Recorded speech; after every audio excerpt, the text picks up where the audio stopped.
I'm not really bad. I'm a friendly bull. I'm sorry. I don't know what I'm doing. Remember when we first met John McClane? Argyle picked him up from the plane and took him down the Nakatomi Tower at the Christmas party. And the terrorists were overzealous, but it was sweet when they killed Ellis. And with a little help from Alan, John McClane kicked ass. Welcome back to Shat The Movies, the podcast where we answer the question, were the movies we loved when we were growing up really that good? Have you ever caught yourself thinking, why don't they make movies like they used to? Can you still remember spending your Friday night searching for the perfect movie rental at Blockbuster Video? Do you know what Blockbuster Video is? If you answered yes, then this is the podcast for you. I am one of your hosts, Gene Lyons, and alongside me is my co-host, Big D, Dick Ebert. Marvelous show. Marvelous. Each week, we took a look back in time to decide if our favorite films still hold up. The movies we cover are chosen by you, the listeners, who generously commission the films you love. If you like to see all the movies we have covered, will cover, want to choose one for yourself, please visit shatpod.com and have a look. At the end of each podcast, we'll provide you, the audience, the number of wipes each movie takes to get off your respective butts.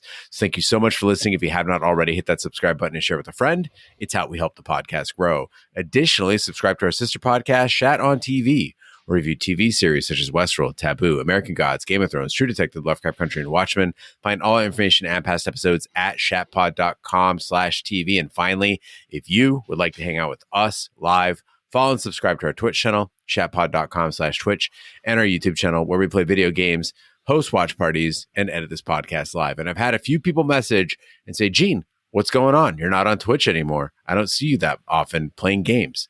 You're not on Steam. Had a baby. She can hold her own head up now. She's starting to move around a little bit. We're getting to the point where she might be sleeping like closer to like 6 hours at a time, in which case you might see a little bit more of me. But right now we are in full baby mode. It's honorable. You know what's more honorable? Helping out your squad in Battlefield 6. With the baby, strap the baby on and go into battle. She really does like hanging out in her tactical carrier. Hey, you got to give her the 5.1 surround. Maybe she could point in the direction of contact. She has outstanding hearing. Yeah. All that being said, Big D, what movie are you reviewing today? Dear listeners, tonight's commission takes us back to a time when studios thought nothing of scaring the hell out of little children. I'm going to take you back to the early 80s. It gave us a whole run of movies that were technically made for children, but played like mild horror movies. So tonight's film fits perfectly into that tradition. If you grew up in the early 80s, you know what I mean. We had the Dark Crystal with these nightmare puppets. Gene, you and I experienced Return to Oz and the Wheelers, the never-ending story, killing off horses in the swamps, The Secret of Nim and the Glowing-Eyed Rats, Gremlins, putting cute little gremlins into the microwave and exploding their guts, killing disabled elderly members of the town. Tonight's film, it's a child fantasy that wastes no time throwing you into the shadowy forest. Armored knights burst through your closet, and the universe run by a villain who talks about reshaping reality like a bored tech bro.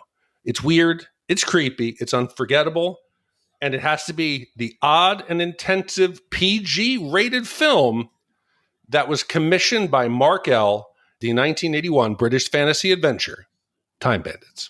Mark wrote in and said, Big D and Gene, first, I want to start off by congratulating Gene on becoming a new dad. Having kids myself that are now in college, I can tell you that it is a wild ride that puts a mirror up to yourself as you try to flush out all the negative things about yourself so they don't get transferred to your kids. As a fan of the podcast for years now, it was fantastic listening to you guys through COVID. I can say that each one of these movies brings back fond memories, mostly my teenage years. Having been born in 1970, the decade of the 80s was squarely my junior high and high school years, which made for a wild ride. So with this week's commission, I thought I would go back to where it all started at the beginning of the 80s, and having become a Monty Python fan at a young age, I was quite intrigued by the notion of the troupe doing a fantasy sci-fi genre movie, Time Bandits. Granted, you'll have to watch it with a grain of salt as the visuals are the equivalent to coming out of the 1970s, but nonetheless, the humorous take on the supreme being and evil genius provides a kind of humorous existential jumping point for discussion. Not to mention that I can't help but think that Pinhead from Hellraiser might have come from watching David Warner as evil genius. What was pretty incredible was that they were able to get a cast ensemble of this caliber together for the Monty Python version of History of the World Part 1. It included Sean Connery, Ian Holm, Katherine Helmond, not to mention John Cleese and Michael Palin. It was impressive that Time Bandits visually did a lot with a typical low Monty Python budget, and it felt like the Dark Crystal movie the following year had much the same vibe as Roger Ebert said of the movie at that time. This is the only live action movie I've seen that literally looks like pages out of Heavy Metal magazine, with kings and swordsmen and wide-eyed little boys and fearsome beasts. I very much appreciate you guys taking the time to watch this, maybe for the first time, and providing your review for where it falls in the pantheon of Shat the Movies. Best, Mark. Mark, thanks so much for the congratulations on being a new dad. The way that everybody told me that I would be hooked the first time she wrapped her little hand around my pinky was nothing compared to the first time that she raised that eyebrow or used her eyes to find me in the room or smiled at me. And getting to see this person that came from nothing become a something and develop a personality and really become your friend. It's so rewarding so far. Big D, I heard that the 5-month mark is the shit. I can't wait. Between the three of us, we have the full spectrum. You have the new baby. Emma turns 10 tomorrow. And then Mark has, did he say early 20s? College, yeah. College. So we have the spectrum. Each step, Gene, is good in its own way. And you wish you had the stage before. Until I've heard that the girls turn into teenagers. And then when the I hate you start and they don't want to be around you, Emma's still at the point where she thinks my jokes are kind of funny and I don't embarrass her. But I know the day will come when she doesn't want me to drive her to school. Those are the sad days. The last episode that we recorded, she hopped on with me. I remember when you had to drag her toward the microphone and she would squirm and I don't know what to say. And this time she admittedly told me that she's kind of a chatterbox, that she has to be cut off, that she will just keep talking if allowed. And I see the little bits of you in there. And she's a pretty cool person. I appreciate that. She does. Yeah, she's a good kid. Well, Big D, as your co-host on the multitude of fantasy and time travel films we've done here at Shat the Movies, I was really worried that Time Bandits was going to be some awful mix of Ice Pirates and Time Rider and the Holy Grail. Hearing Mark right now just mention History of the World, it gave me some extra anxiety. But a movie doesn't have to be great to inspire a legendary episode of Shat the Movies. So having not seen this before, I was excited, but in a different way. I was ready to bust out the 2-ply and take this movie to task. You see, I was a bit weary because I haven't always loved the Terry Gilliam type movies, or even the ones like his, like Brazil or Adventures of Baron Munchausen. 12 Monkeys I liked, but the things like Dark City or even the City of Lost Children? I thought that was a French feature. Right, but I'm talking that aesthetic. Oh, yeah, right. I've never been a fan of. And the Monty Python, other than the Holy Grail, I've been oh, come on. Thank goodness. No musical numbers tonight. No. 0. And I actually found myself wanting one. So that tells you this review might not go the way it's expected. They could have used a little chili down in this one. Oh, you could always go for a little bit of chili down. Well, Time Bandits is a 1981 British fantasy adventure co-written, produced, and directed by Terry Gilliam. It stars David Rappaport, Sean Connery, John Cleese, and Shelley Duvall. The film tells the story of a young boy taken on an adventure through time with a band of thieves who plundered treasure from various points in history. Time Bandits was financed by ex-Beatle George Harrison's Handmade Films and filmed in England, Morocco, and Wales. On its initial release, the film received mainly positive reviews from critics. It opened at number 1 at the weekend box office in the US and Canada, and by the end of its run, grossed $36 million on a budget of just $5 million. Gilliam has referred to Time Bandits as the first in his trilogy of imagination, followed by Brazil in 1985 and ending with The Adventures of Baron Munchausen in 1988. Let's hit the trailer. Smell bad. Remember my voice? I do trailers. All kinds of trailers. 23, take 2. One day they'll put me in a film, a proper full-length job. Until then, I'm just stuck with this sort of stuff. Go and see this. Don't miss that. The most terrifying thing you ever saw is coming to babysit for you tonight. All right, cut it there. Look, just read what's on the script, will you? What? The script. Other way up. Ready? Yes, yes. You flock to see brief encounters for the special... Close. Close encounters. Close Encounters, the film. Oh, I never saw it. Well, forget that film. We're on about our film. Time Bandits. The what? Time Bandits, the one you are supposed to be promoting. Remember? You flock to see Close Encounters for the special effects. You went to Superman to see a man fly. You went to Star Wars for the droids. You went... Now what? What's page 2, man? It's under page 1. See? Oh, dear. You went to Star Wars for the droids. Time Bandits can offer you much, much more. It's not the special effects, or flying men, or droids, which makes Time Bandits a unique cinematic... Cinematic! You know, pertaining to the cinema. Cinematic experience, it's the makeup. Yes, folks, you've never seen anything like it. Men made up to look like monsters. Monsters made up to look like men. Look-alike men made up to look different. Different men made up to look alike. No expense has been spared on the pan stick. No expense has been spared flying in the world's greatest makeup man. Just a minute. What about the plot? The what? The plot. What the film is about. Well, I haven't seen it, have I? Haven't seen it? You're sitting there telling millions of people to go and see a film you haven't even seen? Well, I can't see every film I do now, can I? Oh, wonderful. Terrific. Look, give me that. What are you doing? Taking over. You're out. O-U-T. Finished. Kaput. Finito. What about the trailer? I'll do it. Time Bandits is an awfully good film. We have worked ever so hard on it. It's a tremendous adventure story. We like it, and we're pretty sure you will. What's wrong with it? It's direct, punchy, honest. Honest. Honest. What's that got to do with it? Kevin is a young boy ignored by his parents who are obsessed with buying the latest household gadgets. One night, a mounted knight bursts out of Kevin's wardrobe and rides off into a forest where Kevin's bedroom wall was.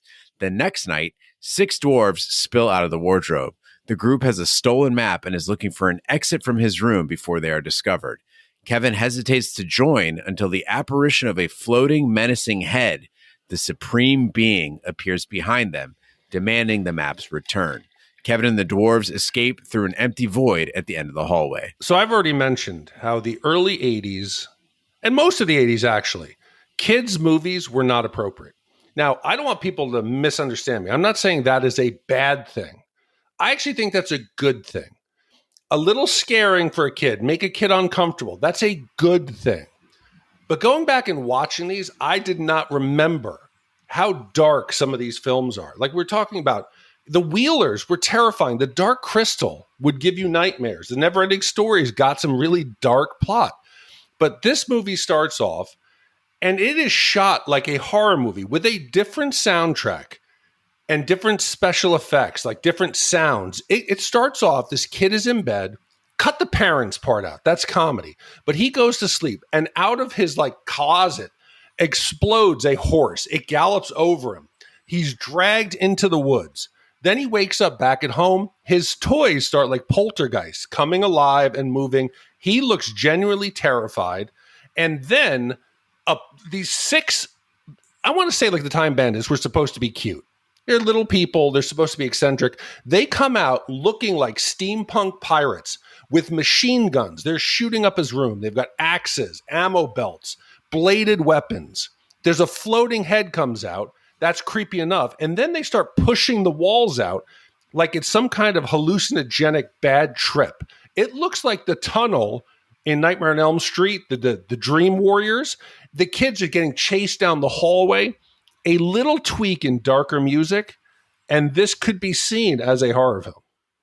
I didn't think the parent scene was funny at all. I thought that was probably the most unsettling part, where you're trying to talk with your parents and they're just sucked in by a game show. Where you were getting horror movie, I was getting this nihilistic critique on modern life. I mean, you mentioned Nightmare on Elm Street. I thought there were touches of A Clockwork Orange. Like, you got Kevin with this lust for life in his secret world, and it's contrasted with his parents' banal lifestyle. And then there are these like eerie hints of Requiem for a Dream, with like the adults hypnotized and sucked in by the game show host, and the light from the screen flickering on their faces. This movie has a viewpoint. Like, yes, it is a kid's movie, but it has a viewpoint. At the same time, much like 12 Monkeys, it's not inaccessible, right? It doesn't dwell on it. It's not preachy. And that extends to there never even being like a true force of pure good. Most kids' movies, there's like the good witch. There's like the good leader. There's somebody they can turn to as like a shining beacon, right? A morally inscrutable sort of character. Everyone in this is flawed, from the supreme being, Kevin himself, his parents, and it makes for this very dark, nihilistic, spooky kind of world. I love it.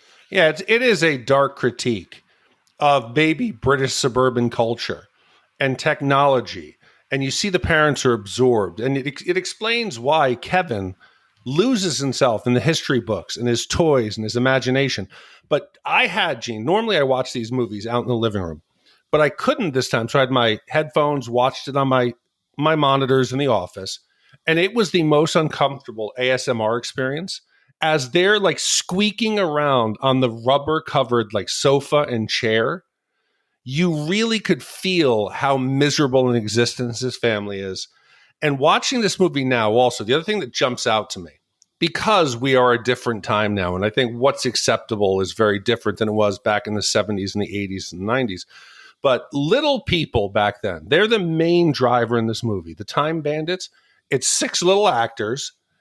I don't know that you could make this movie today. Back at that time, you had movies that featured little people. Well, you could build a solid Hollywood career doing fantasy movies, creature features, weird comedies. Time Bandit was basically built around that. Today, I don't think this movie could be made. You look at what happened with the Disney Snow White, the 7 dwarfs. It was going to be like the 7 magical creatures. It looked like a United Colors of Benetton ad. And then Peter Dinklage comment that why didn't you hire little people? Then they went back and forth. They recut the movie. They did CGI little people.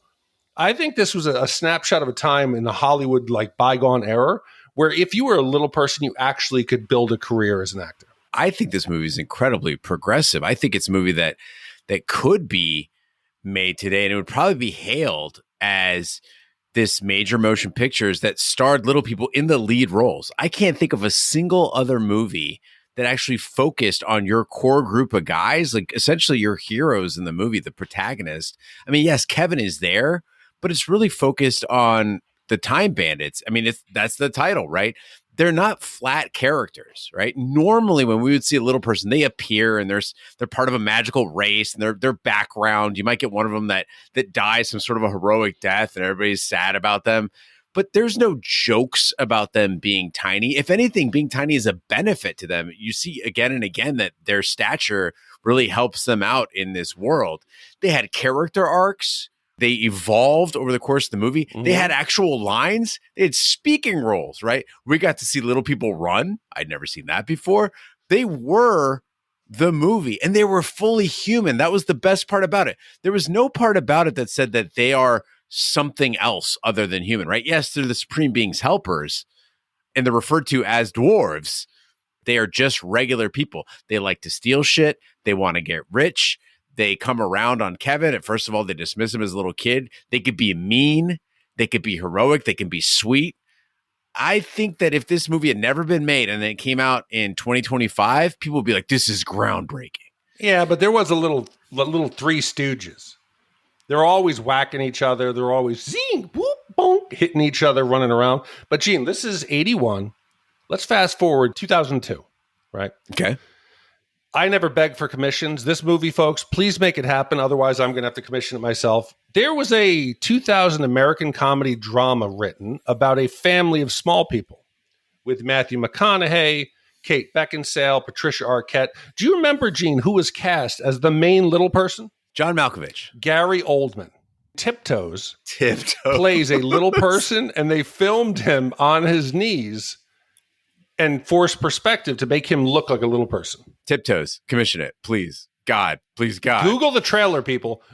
That's all I have to say. Google the trailer, and we could crowdsource this for like $25 a head, 25 cents a head. What's the other one we've been waiting for? Untamed Heart? What was it? It was the baboon heart. It was Wild Heart or something like that. Kevin and the dwarves, Randall, Fidget, Strutter, Og, Wally, and Vermin, land in Italy during the Battle of Castiglione. Former employees of the Supreme Being, the dwarves tell Kevin they're using the map to steal riches across the ages. In the process, they meet figures like Napoleon and Robin Hood. However, they are unaware that their activities are being monitored by evil, who can manipulate reality and wants the map. So Mark had said something in his letter about worrying about the visuals holding up. I disagree. I don't know if he's gone back and watched it recently, but the aesthetics, even though the resolution and the film, you could tell it's the 80s, but I thought like Evil's Laboratory, Gilliam's aesthetic, it is all over this movie. There's layered plastic outfits, there's exposed pipes, there's industrial junk, there's chaotic machinery. It all echoes of the later films he did, like the 12 Monkeys. It's messy, it's gritty, it's strange, it's beautiful. He builds a world that stands alone. It seems it's out there. It doesn't look like anything we experience, but it looks like a lived-in world. And Bandits ends up looking like a testing ground for everything he does later on. There's a visual language to the way he builds it. 81, this was filmed in 80. The sets, the production, the costumes. It is all so detailed and brilliant, and that's probably what surprised me the most about the film. It's important to note that's a special talent, right? Because we recently did Ed Wood.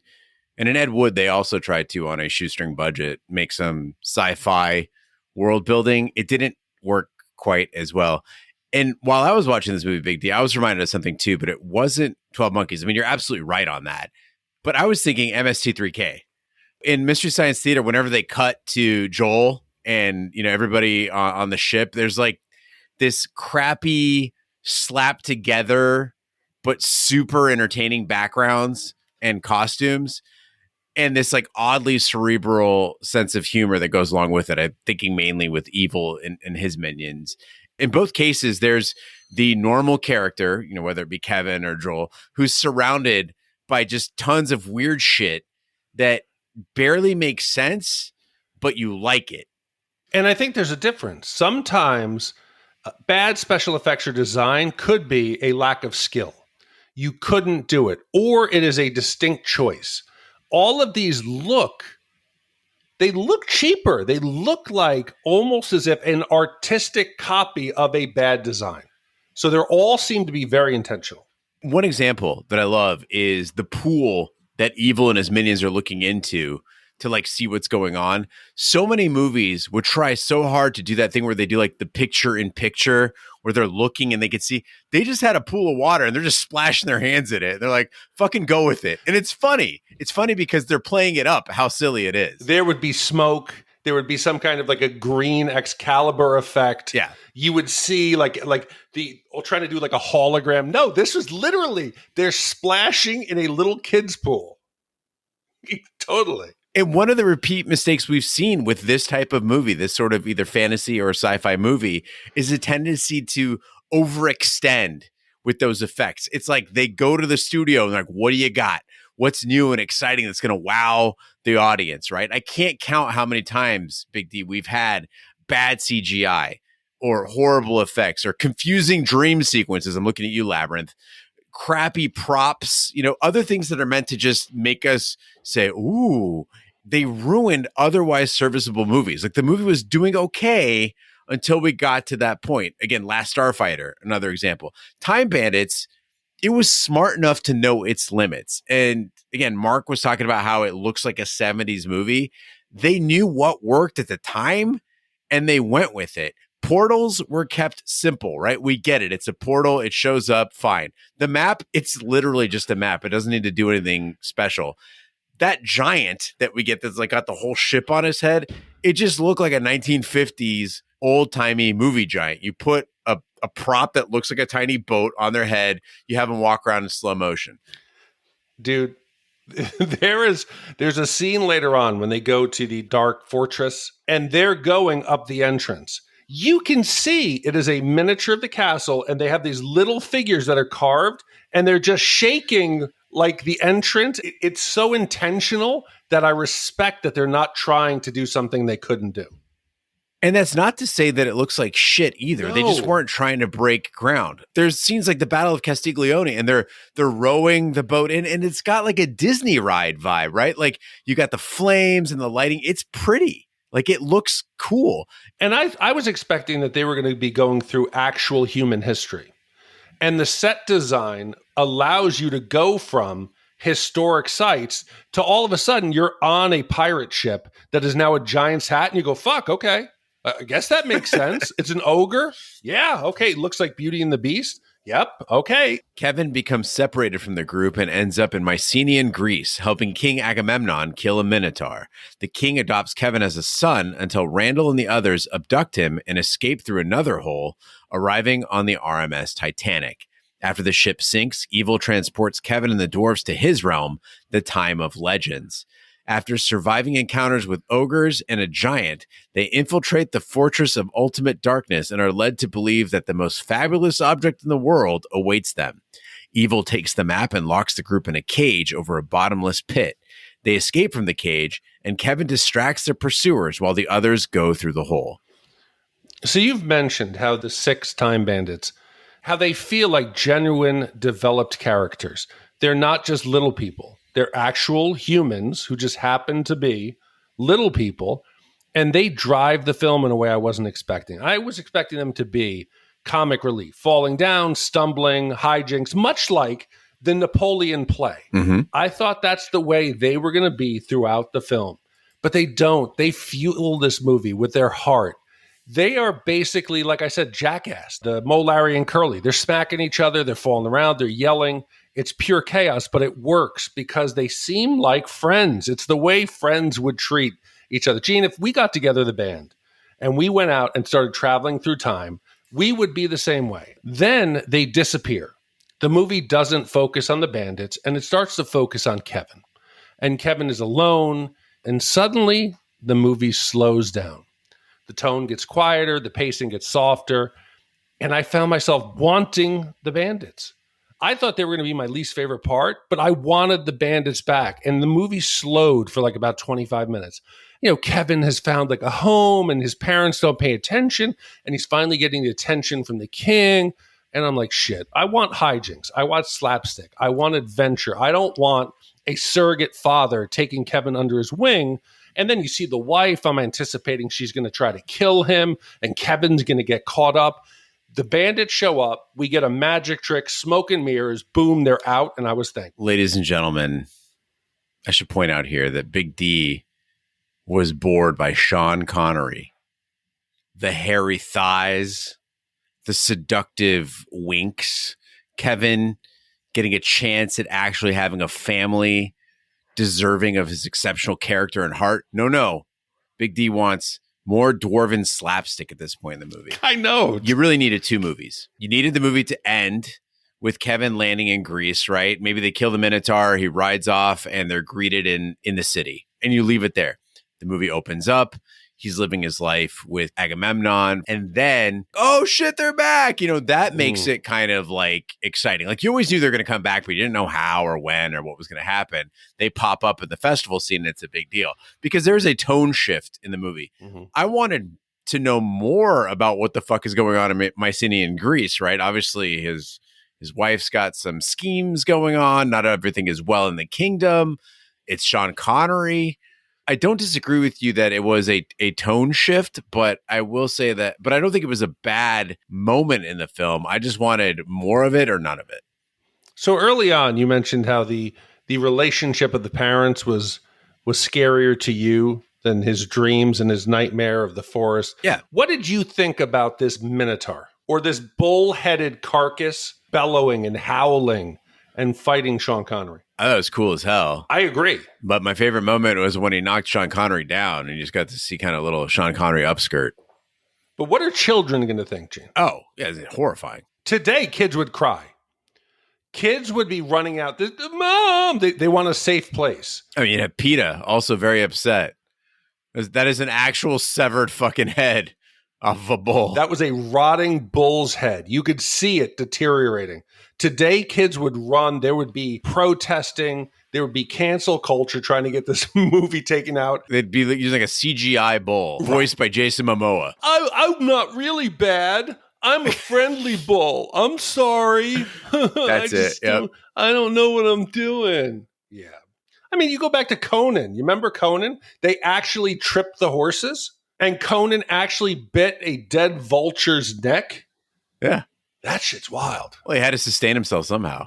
And crucifixion is no joke. Got to bulk up. But the bandits do come back, and the movie hits stride again.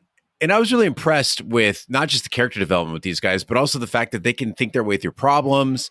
Some of the imagination and thought that went into this movie just impressed the hell out of me. There's a scene where the bandits, they're all locked in a cage suspended over a pit.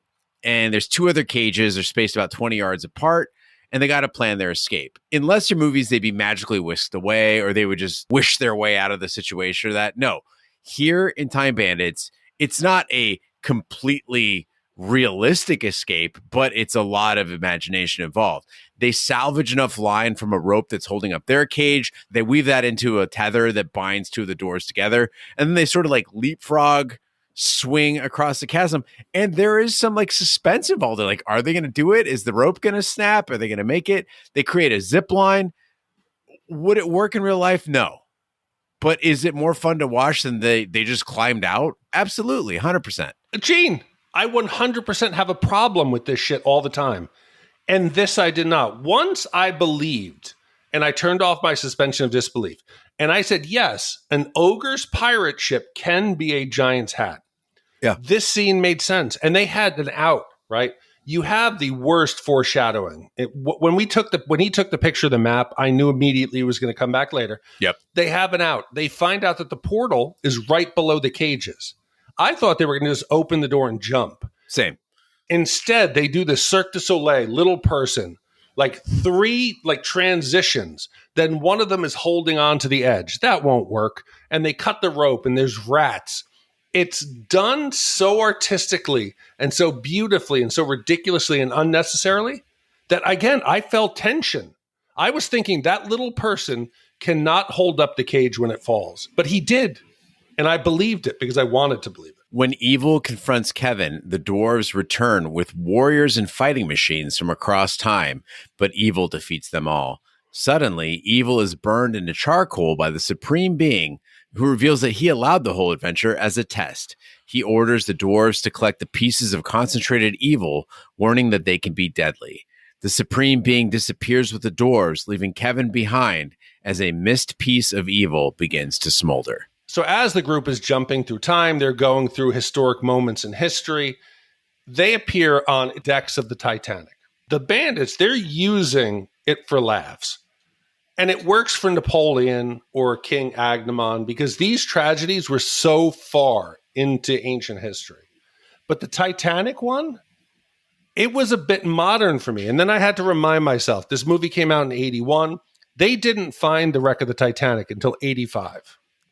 So the Titanic wreck was still a bit of a mystery. And now we've had all the Cameron, the film, and all the documentaries. We've had all the reenactments and all the forensic shows that try to figure out what actually brought the Titanic down. And we're more knowledgeable about the entire experience. But it was hard to look at this and to see it played for comedy because it's still something that it's relatable to the victims. I try to imagine if we had gone and say they had picked that the bandits had showed up in the Tet Offensive in Vietnam, or they showed up on one of the ships in Pearl Harbor. Would it be funny? Like, what is the time frame that we need to pass, right? How long in the future could you have Time Bandits where they appear on the observation deck of the Twin Towers When would that be okay? First of all, they would have put them in the Japanese planes. It would have been 6 dwarves flying Japanese planes and attacking American ships. Like sitting on their shoulders, like they get the big trench coat, the little people to be tall. They got the goggles. They're wearing the goggles and the helmet. Yeah. The Tet offensive, though, I get to see, hey, it's New Year's. Let's celebrate. Wait, what's happening? Do you think it's weird that we no longer have settled history? Like, I was thinking about this while I was watching this movie. Like, we can agree on the general events of the Titanic. A lot of people don't know that it didn't sink very fast. That was kind of the problem because people are like, it seems okay. Why the fuck would I get in a lifeboat? The boat's doing fine. It didn't sink as fast as it did in this movie, which is like instantly. Or, Pearl Harbor, probably not an inside job, but we were looking for a pretext for war. Events as recent as like January 6th. It was 4 years ago, guys. There was literal live streaming. There was plenty of video evidence. And it's been like rewritten in people's minds as like a day of love, or it was a false flag operation by the FBI, or, it was mostly Democrats, but also patriots who were pardoned because they really didn't do anything wrong, but also they were set up. It caused me to question everything. If something 4 years ago, we can't fucking agree on the facts when we have actual convictions, how the hell do we know that anything before then, Pearl Harbor, the Napoleonic era, King Agamemnon in Greece, like if any of that shit was accurate? Gene, everybody knows these were paid protesters. Ah, yes. These were Democratic plans, and the police let them in the building. Right. But also they got pardoned. I mean, I don't know where's there a controversy. I think it's clear. This was a day of people expressing their outrage and freedom and stop the steal. You had to do it. But it's getting even worse now because of the believable video that you can create instantly. I mean, I've seen like fake videos of Clinton like smiling and giggling, and then Trump comes up from between his legs. It looks believable. So I think in a couple years, it will be even harder for us to agree on a concise single line of history. I think it's going to get even harder and harder for people to agree on it. We're in a post-truth era. It's going to be scary here. We've had now the horse jumping over the bed. We've had the warriors. We've had the gun battle in the bedroom. We've had the wall come out. There's a lot of scary things, and there's a lot of unsettling moments. But now we get to it. It's like they're ratcheting it up. They get to the evil. I think it's evil, right? Mr. Evil or the evil. Just evil. They get to his lair, and he turns one of the bandits into a pig-headed hybrid. Again, it looks like a legitimate like pig head stuck onto a little person actor. And he's running around. And then evil is he turns on and creates all of these hooded. They look like in Harry Potter, where they call them the Death Eaters. Mm-hmm. They look like these large hooded, like robed creatures with horns, and they are screeching and howling, and they're floating around chasing the bandits and chasing Kevin. They're in this dark fortress. The atmosphere, it's horrific. If I was less than 12 years old, I would have closed my eyes. I would have put my head down and pretend like either I was looking at the popcorn or something. The monsters are shooting fireballs out of their eyes. And then you have evil is talking about like turning them into these half human, half carrot, half other animal, like hybrids. It's scarier than the Wheelers in Return to Oz. These things are shrieking. And I can't picture Gilliam going to some kind of like a screening. These kids had to be howling in terror because the Dark Crystal scared me as a kid, and this is 10 times worse. We see Fidget fucking crushed by a giant column. You see it, his little hands, and then yeah, sure, he gets resurrected later in the movie, but that doesn't erase a child's memory of seeing a toothless little person ghoulishly compressed by 3 tons of falling stone. That's gonna fuck a kid up. And Gene, you're right. The stone falls on him, waits a second, and then sinks down as his organs and his bones are crushed. By the way, nobody write in. Big D asked if it was Death Eaters. They are also hooded figures in Harry Potter. But then I realized later he was talking about Dementors. Oh, Dementors, yes. We know our Harry Potter. They both have hoods. They're both in Harry Potter. Chill out. So, Gene, as scary as this scene is, it transitions into a final battle that is so befitting this film.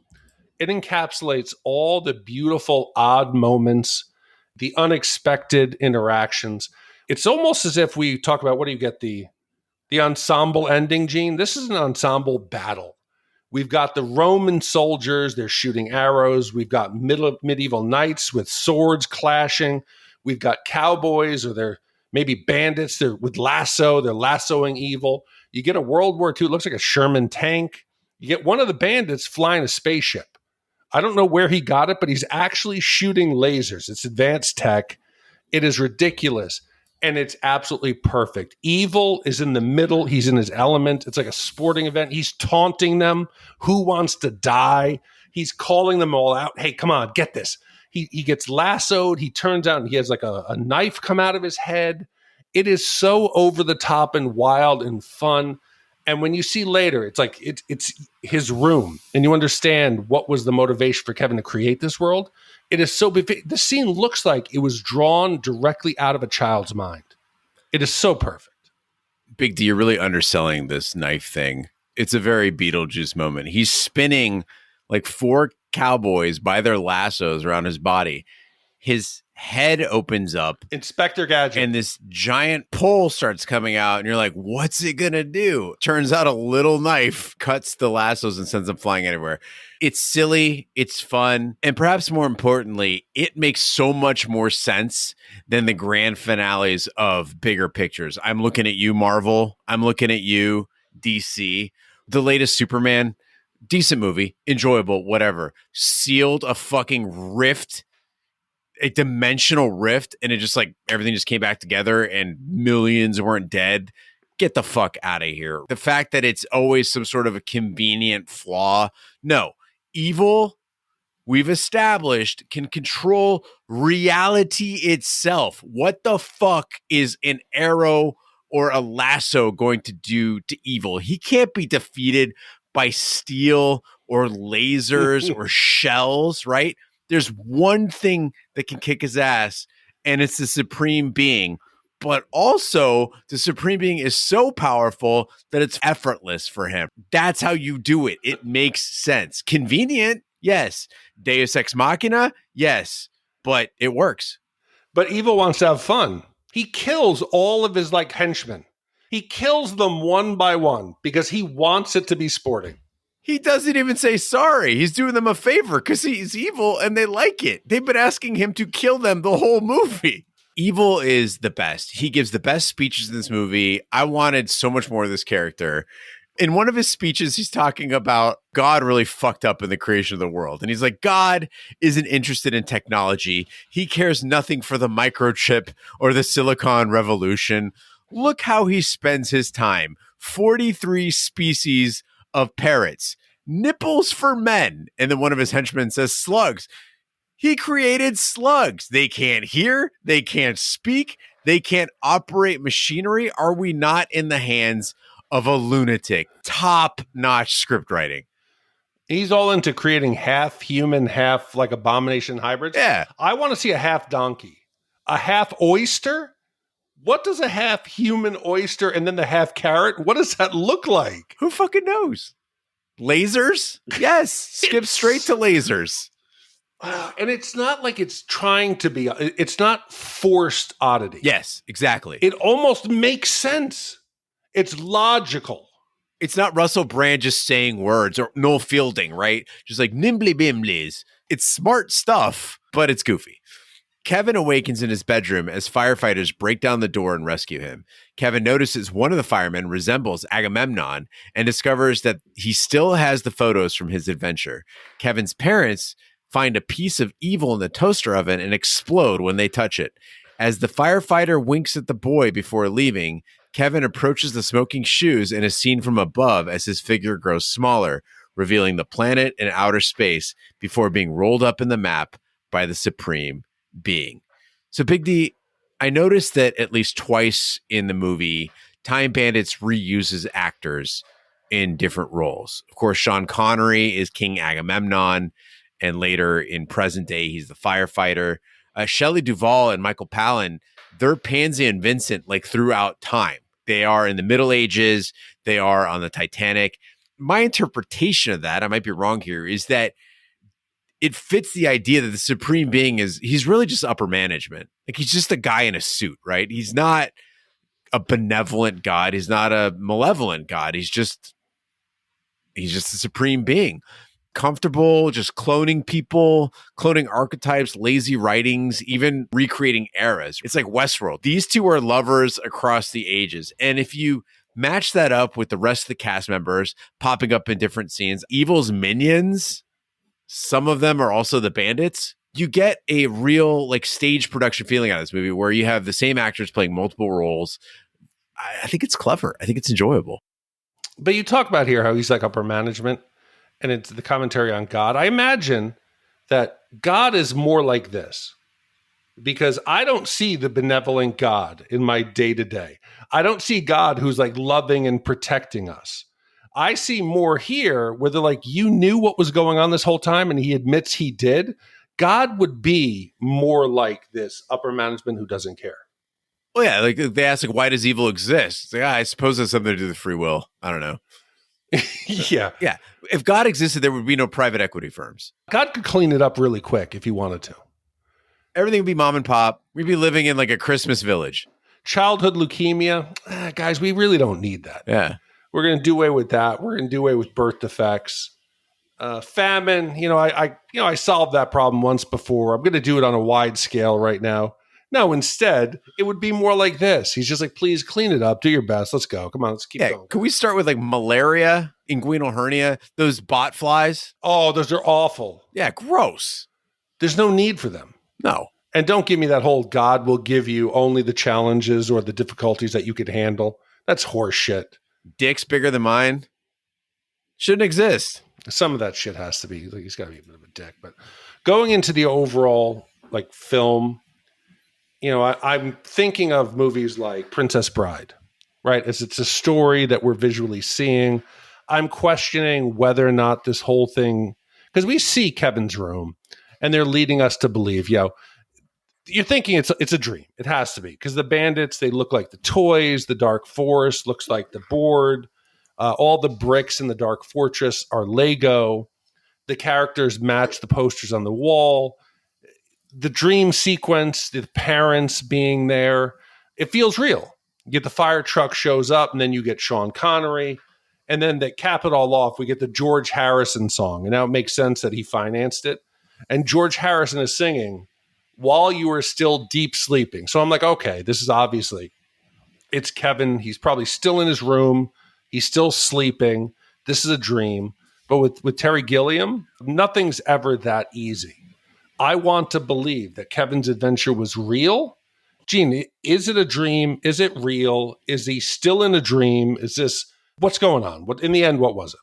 I think yes and no. I know it's not very satisfying, but I think he does the travel by falling asleep. But I think he really is going to those places. I think the break is that when he's going to real times in history, right? Whether it's Mycenaean Greece or whether it's the Battle of Castiglione, those are real places he's going to. But the map is not bound by reality, right? Or maybe even not dimensional reality.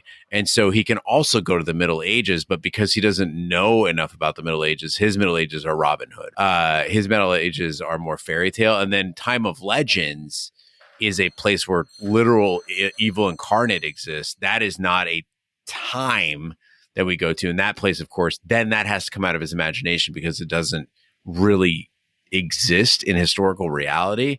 But I mean, even in that sense, like our idea of time, I don't want to spend too much time on this, no pun intended, but like our idea of time is flawed in itself. We imagine that like the past exists. The past does not exist. Like it's not a place you can go. 2 seconds ago doesn't exist anymore. It's not here. I think that if you start to think that way about time, then it has to all be imagined. It has to all be conceptual, right?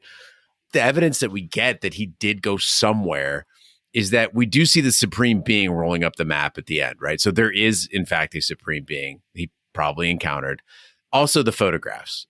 You can't explain the photographs in that he just streamed it, right? He has them. No, but I was thinking almost like a Nightmare on Elm Street, where, the final scene in the first one where she thinks she's awake, the car pulls up, the mom gets pulled through the window and you realize she's still asleep. Oh, she's still not really awake.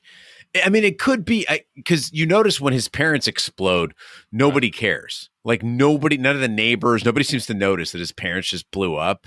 But I want to believe that this is real for one reason and one reason alone. It reinforces that message that God does not give a shit.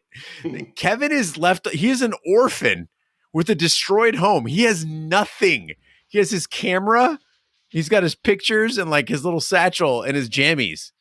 And that's just the Kevin problem. Supreme Being's like, sorry, Kevin. It's an uncaring universe. I find that deeply satisfying. But in some weird way, he's better off. Is he? He doesn't have a home. No, he still has a home. He's still got the house. No, the house is burned down. It was a little fire, Gene. You could fix that. The British could take care of him. He'll go to the council. He'll plead, look, my parents are dead. I need some help fixing it. As we get to the end here, Gene, I want to try something. I know you like it when I surprise you with new segments. Love it. I'd like to try a new segment here. We can call it maybe something like one prop to rule them all. Okay. At the end of films like this, I would like us to try to come up with a prop. If we could have an actual prop from the film, what would it be? And try not to make it like, oh, I want the time map. Oh. So going forward, I'd like to think, I found myself looking at, because there's so many beautiful props in this film. Yeah. And for me, I think the thing I would settle on would probably be the coolest would be maybe the king's crown or the goggles, the aviator goggles that the bandits wear. I think it would be Evil's helmet. All right. It's got kind of like an H.R. Giger sort of effect too. He looks a bit like a On xenomorph. a budget. It's a budget. On a budget. On a budget. It's like a dollar store villain. Timu Giger. Yeah. Yeah, that'd be great. What prop would you like from Time Bandits? Write to us at host@shatpod.com. Now it's time in the podcast we give our Shat score for Time Bandits. The Shat score is our way of telling you how many wipes the movie takes to get our respective butts. 0 wipes is a perfect movie. It's an understanding of digital watches. And 5 wipes is an absolute disaster of a film. It's being assigned to the undergrowth department, brackens, more shrubs, that sort of thing, with a 19% cut in salary, backdated to the beginning of time. Big D, we'll start with you. What is your Shat score for Time Bandits? I was pleasantly surprised. I'm going to go 0.75 wipes. I think Time Bandit, it's a perfect mix of childhood wonder and pure nightmare fuel. It combines those two things and works better than I think it probably should. Even though it's not aimed as a scary movie, I think it jumps from dark to comedy to fantasy back and forth without warning. It's unpredictable. The imagination is beyond anything I think we've seen recently, and most of it works. It's not done due to budget constraints. Even with the strange pacing and that whole middle part with his new caring pseudo-king dad and the chaotic tone, I think the creativity and the visuals, it's a blast. It's fun. 0.75 wipes because I really liked it. It held up. And I think I want to give some of Gilliam's work that I haven't seen. I've loved Fisher King, which we're going to be doing here coming up soon. But I think I'm going to give some of his other films a chance. One thing we didn't really talk about too much in this podcast was how this was like an improvement on a Monty Python movie. It's 100%. funny in all the right ways, but it's so reined in and so controlled where I could tell that there was just some boundaries given to this cast that made them all better for it. They were just the funniest I've seen them. This might be the best Robin Hood we've ever seen. He's got a guy that just punches the poor and they explain it as it can't be helped. So every time you come get an object that's the poor, you just get punched. No reason why. That sort of thing is funny. I could do another half hour of this podcast on other things that made me laugh in this movie. There's just too many to list.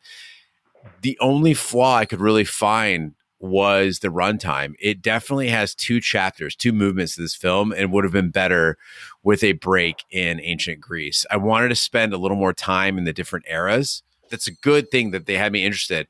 That Napoleonic era, I could have done some more time there. I could have done a little more time in the time of legends.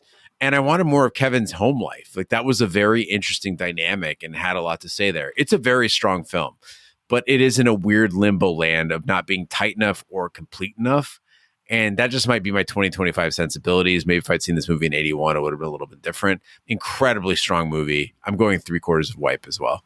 Making it a unanimous 3/4 of a wipe for Time Bandits.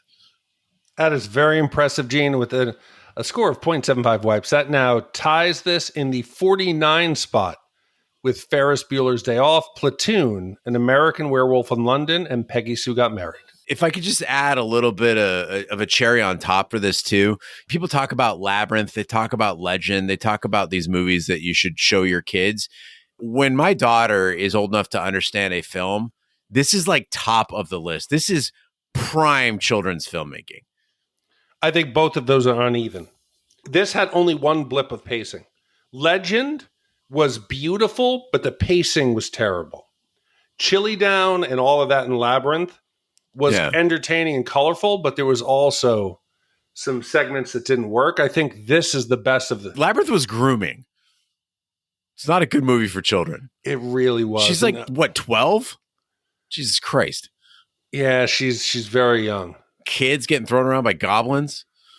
Yeah, and the Bog of Stench. Smack that baby. How bad? All right, Big D. What do we have coming up next week?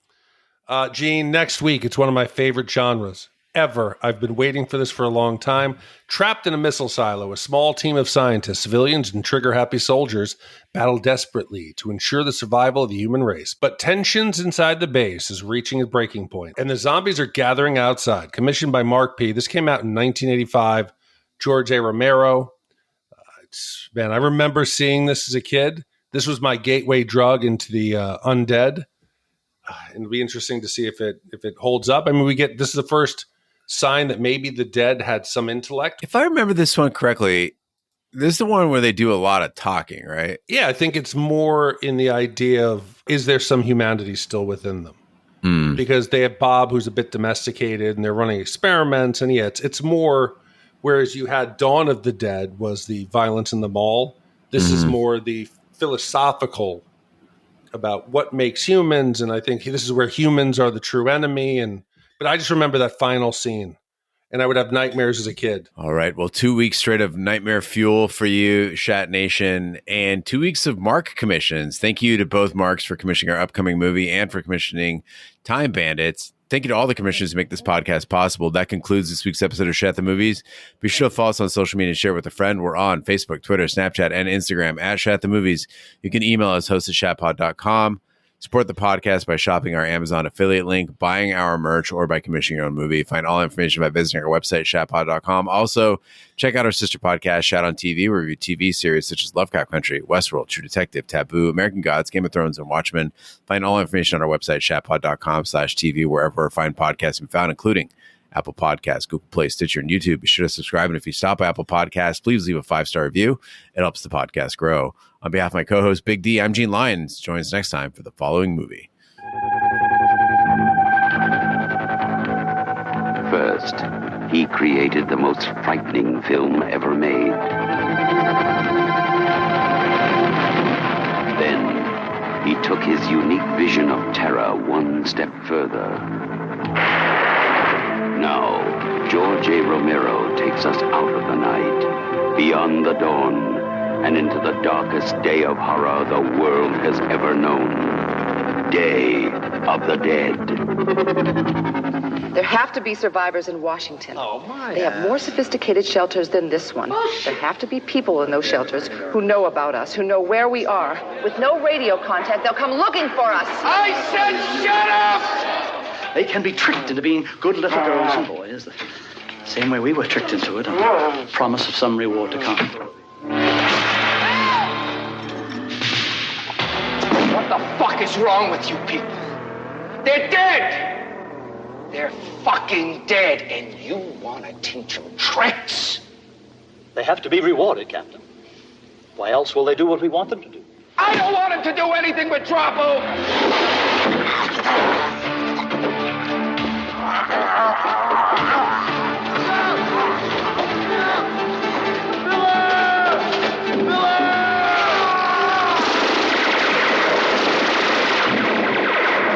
Those are my men in there!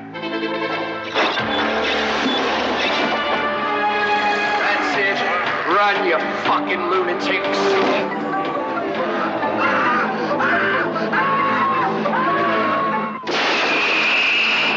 J. Romero's Day of the Dead, the most eagerly awaited day in horror film history.